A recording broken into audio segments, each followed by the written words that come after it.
Откако приватните превозници се исклучи од градскиот превоз, граѓаните останаа да чекаат по автобуските станици.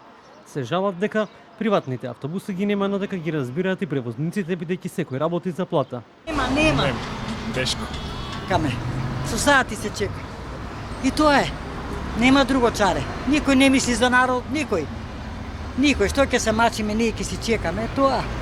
Па како се снаоѓаме, кој како знаеме. Еве се еден као мене у години човек застана такси се качи се отиде кај што требаше да отиде. Нема, така се снаоѓаме, како знаеме.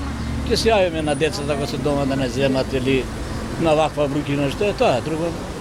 Тоа што Приватните превозници ги паркираа автобусите и велат дека град Скопје префрлило пари на сметката на ЈСП, дека ЈСП не исплатило. Не сме виновни ние, виновен е ЈСП затоа што не ни ги уплаќа средствата.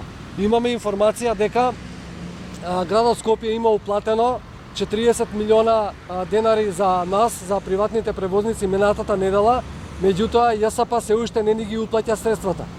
Ние ги чекаме тие пари, нека ни ги уплатат и веднаш ние ќе ги вклучиме автобусите за да не чекаат граѓаните на овие пеколни температури. Директорот на ЈСП Драги Кушовски не одговори на нашите повици за да даде објаснување како и на кој начин ќе се реши проблемот со приватните превозници.